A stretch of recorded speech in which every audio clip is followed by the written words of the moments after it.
विज्ञान जहाँकि एसएससी इतिहास भूगोल। तो आज देखिए फॉर्मेटिव असेसमेंट पूरा 100% रियल क्वेश्चन पेपर आज ही पढ़ो परीक्षा। ठीक अच्छे आज एक परीक्षा पढ़ो तो देखी नब क्वेश्चन विथ आंसर एवं डिस्कसन करवा नोट कर नब। ठीक अच्छे देख कॉपीराइट अवस्था 2023-24 अच्छी तुम फुल मार्क रहा 50 मार्क एस्पिरेशनल कंपोनेंट मिसिक। ठीक अच्छे नेम ऑफ द स्टूडेंट लिख निज ना रोल नंबर लिख सेक्शन लिख। ठीक अच्छे तो चलो स्टार्ट कर। हाँ स्टार्ट करने पूर्व जल्दी जल्दी चैनल को सब्सक्राइब कर बेल आइकन को ऑल नोटिफिकेशन ऑन कर रखी तो जहाँफल कि रियल क्वेश्चन पेपर अपलोड है तुम पाख फास्ट नोटिफिकेशन पहुँचो। ठीक अच्छे तो आउ डिस्क्रिप्शन में टेलीग्राम लिंक अच्छी जाकि जॉइन करना जैसे पीडीएफ तुमको दि जाए से पाइपर। ओके पीरियड इंटरेस्ट देखा प्रथम क्वेश्चन दीजिए क्यों आंदोलन जो सरदार वल्लभ भाई पटेल गांधीजी अनुगामी होते आंदोलन खेड़ा आंदोलन। ओके तापर अच्छी केबे हंटर कमिटी गठित होता 1919 अक्टोबर 14। तापर अच्छी कांग्रेस पे पढ़ी कि आंसर कही किसी जाऊँगी तुम नोट कर ना लेट हो वीडियो बहुत बड़ हो। ठीक अच्छे देखिए कांग्रेस क्यों अधिवेशन आईन अमान्य आंदोलन आरंभ करने प्रस्ताव गृहीत है 1930 जनवरी 26। ओके तापर किए धामनगर ठारे भारत छाड़ आंदोलन गतिशील कराई मुरलीधर पंडा। तापर अच्छे केंद्र शासित अंचल दिल्ली को क्यों मान्यता दि जाए जातीय राजधानी अंचल।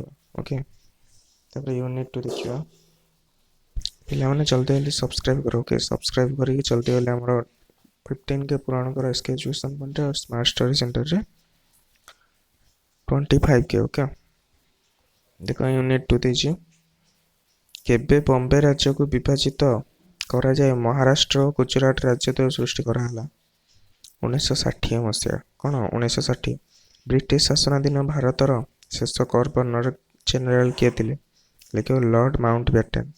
लॉर्ड माउंटबेटन आजाद हिंद फौज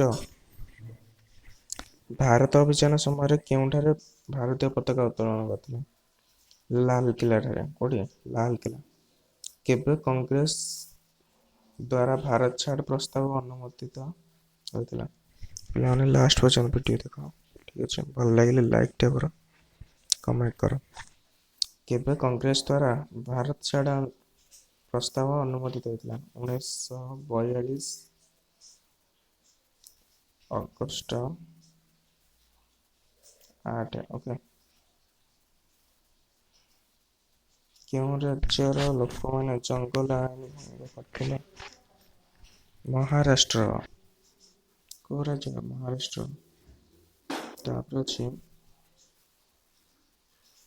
यूनिट 3 गांगेय समतल अंचल नूतन पट्टमूर्तिका कौन कहुए कौन कहुए नूतन पट्टमूर्तिका को खादर कहुए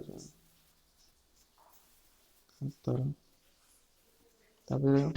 भारतर जलसेचित भूमि आयतन केते हेक्टर पे बही देखी नब मोर डाउट अच्छी बही देखिकी एटा लिखि नब नचे टेलीग्राम रे मेसेज कर दियो मते। ठीक अच्छे आंसर कौन मु कमेंट रे पिन कर देबी सेटा। ओके तापर अच्छी देख प्रकृतिर गंताघर अव्यवहृत अवस्था संबल को कौन कहुए गच्छित संबल कौन गच्छित संबल जातीय संबल क्या कहुए पे मुझे डाकी दूसरी यहाँ लिखिन देशर भौगोलिक सीमारेखा मध्य समस्त प्राकृतिक संबल सांस्कृतिक संबल मानव संबल इत्यादि को जातीय संबल कहुए कौन पुणी थर कह देशर भौगोलिक सीमारेखा मध्य समस्त प्राकृतिक संबल सांस्कृतिक संबल मानव संबल इत्यादि को जातीय संबल कहुए केबे भारत विश्व वाणिज्य संगठन सदस्यता लाभ कर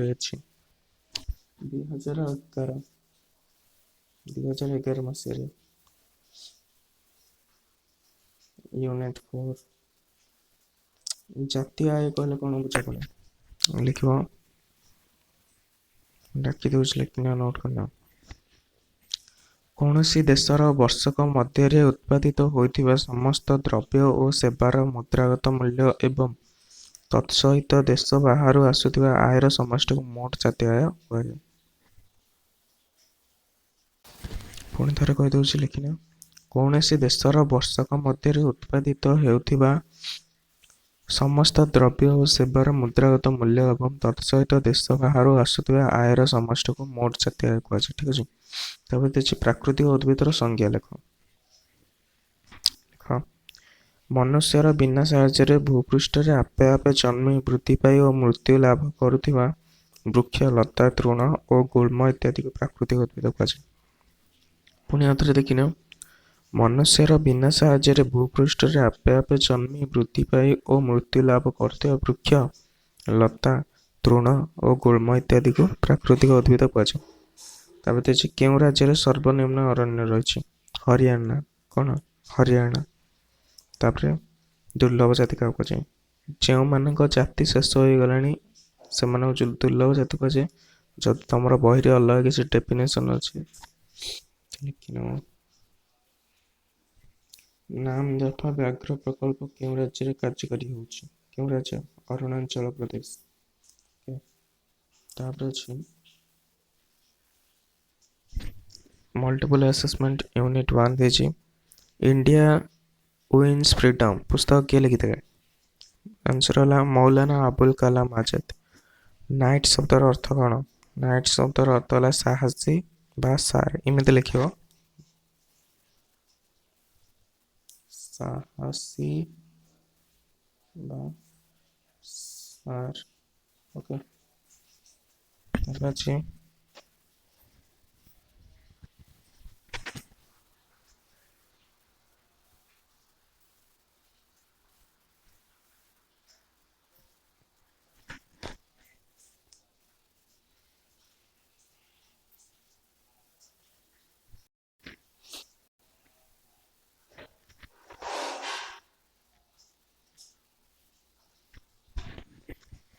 ତିଲକ ସ୍ୱରାଜ ପାଣ୍ଠି କେଉଁ ବ୍ୟକ୍ତିଙ୍କ ସ୍ମୃତିରେ ଗଠିତ ହୋଇଥିଲା? ଏଟା ଆନ୍ସର ହେଲା ବାଲ ଗଙ୍ଗାଧର ତିଲକ। ତାପରେ ଅଛି ଆଜାଦ ହିନ୍ଦ ଫୌଜର ସୈନ୍ୟମାନେ ସୁଭାଷଙ୍କୁ କେଉଁ ଆଖ୍ୟାରେ ଭୂଷିତ କରିଥିଲେ? ଏଟା ଆନ୍ସର ହେବ ନେତାଜୀ। ହେଲା। ତାପରେ ପ୍ରତ୍ୟକ୍ଷ କାର୍ଯ୍ୟ ଦିବସ ପାଳନ କରିବାକୁ କିଏ ଆହ୍ୱାନ ଦେଇଥିଲେ? ମହମ୍ମଦ ଅଲି ଜିନ୍ନା। ଦେଖ ଏଇଟା କରିପାରିବ ଏତିକି 5 ମାର୍କିଆ, ନଚେତ୍ ଏଇଟା କରିପାରିବ ଅରେ ଅଛି। ଠିକ୍ ଅଛି।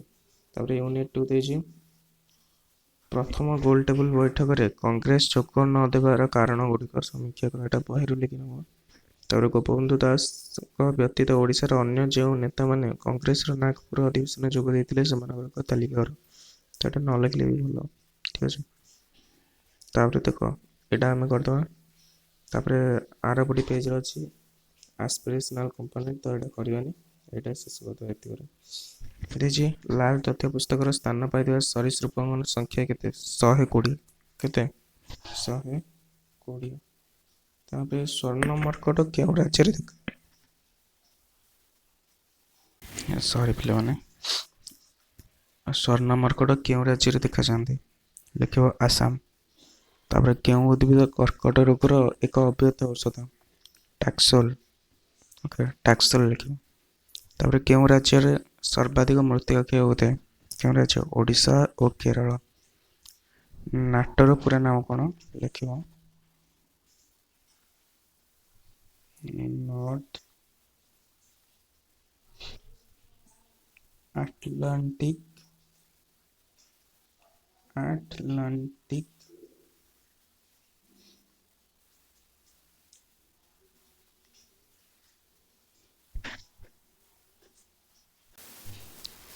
ट्रेडी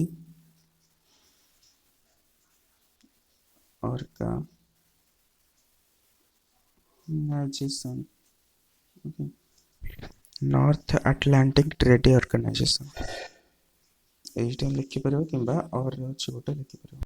ପିଲାମାନେ सब्सक्राइब करनी चैनल को जो नुआ कर आ लास्ट पर्यटन जो मैंने देखिए कमेंट निज ना लेख देखिए केत लास्ट पर्यटन देखिए ठीक अच्छे मैंने लास्ट पर्यटन देखिए से धन्यवाद थैंक यू टेलीग्राम रे जॉइन करने हमरो पूरा 100% रियल क्वेश्चन पेपर देखला ओके एबे इंग्लिश रे भी अपलोड चलछि जो मैंने देखिन जाई कि देखिन